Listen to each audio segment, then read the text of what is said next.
Reading Country Club's picturesque parkland layout south of Johannesburg was on hosting duties for the second time this season on the Sunshine Tour's feeder circuit.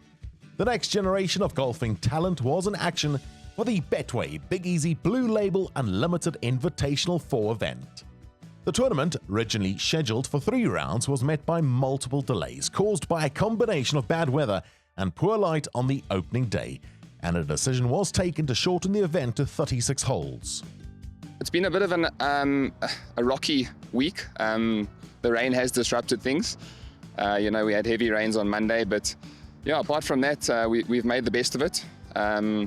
36 holes is still a great opportunity for these guys to be competitive. And it's been a great turnout, and I'm just grateful that we managed to get at least 2 rounds in.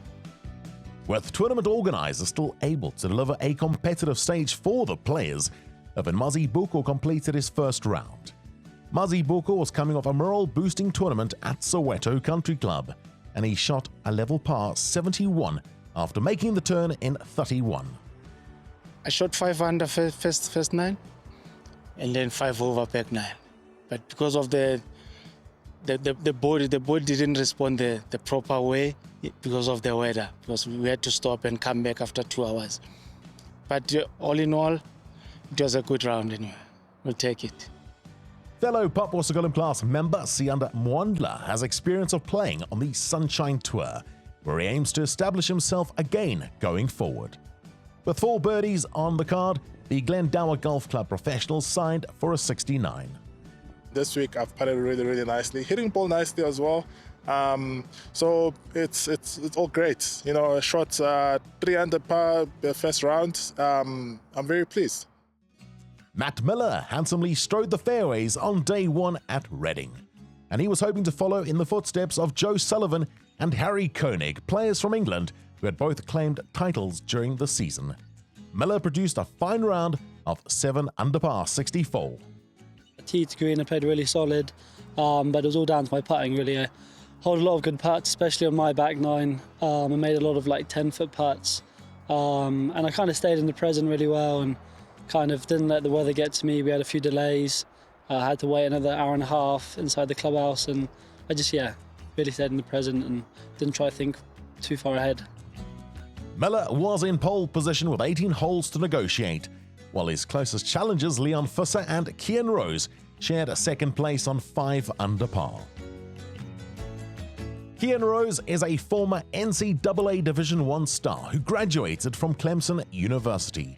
He was part of the earlier starters in the final round, and before the field was called off for fading light, he made a game-changing move thanks to an impressive 8 under par 63, and he set the clubhouse lead at 13 under par.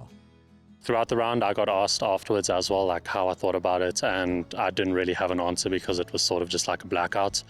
But after the round, I sort of regathered my thoughts and looked at the stats, and I realized that I had 21 putts for the round. So the flat stick got hot. The 2 holes that I got out of position off the tee box, I ended up birdieing and eagling as well. So everything sort of just aligned to the way that I wanted to, and I played just about as good as I could have. There seemed to be names who could possibly unseat Rose at the summit during the final round, but the chasing pack battled to do so when play resumed the following morning. Carl Mwale, though, continued to make strides at the professional level, and the youngster who we profiled at the Soweto leg on the Big Easy Tour ended his bid at +1. Albie Boshoff signed for rounds of 70 and 71, and he'll take momentum into the last 6 events of the season, which includes one more tournament co-hosted by the Blue Label Unlimited Bushveld Tour and the Betway Big Easy Tour. Sianda Mwandla finished up with a 74, and at level par, he shared 31st position.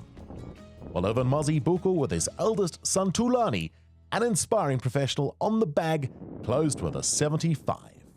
Joe Sullivan, with rounds of 68 and 71, finished on 6 under par, and the Englishman increased his lead in the race for overall season honours in the process. Sullivan shared 11th with 5 others, including overnight leader Matt Miller, his travelling partner in South Africa, who struggled to a 4 over par 75 in the final round. Leon Visser had only 2 holes to complete on the last day, and the Serengeti Estates professional followed up an opening 66 with a 71. He tied for 6th place on 5 under with Jacques van der Merwe, Daniel Cronje and Andre de Decker. Amateur Hannes Struer showed great maturity in his final 5 holes to back up a 67 with a 3 under 69. The 20-year-old, who is originally from Randfontein and now plays out of Krugersdorp, shared 3rd place with Tabiso Ngobo and Philip Gertz, who both finished their second rounds the evening before. It's good playing with these guys. They're good, so you have to, play well week in, week out. So I think I'm doing good. I'm just trying to get better. That's the biggest goal, trying to get better, trying to get on tour. I've got some mates on the Sunshine Tour, so obviously I want to get there and then, who knows, move up from there or whatever, yeah. Dylan Gamses, who came through the Bushveld Tour system, continued his upward trajectory in the game. And with a blemish-free round of 65, the Coastal Pro moved into solo second on 8 under par. It was great. Obviously, it was tricky coming out this morning with the wind blowing. It was testing conditions, but obviously I'm from the coast, so I am sort of used to the wind, but it was very tricky. Cold breeze, but I went bogey-free today, our second on. Very happy with that. The week, though, belonged to Rose, who made his professional debut a month earlier when he tied for second at the same venue on the Big Easy Tour. And on this occasion, the 23-year-old came away with top spot.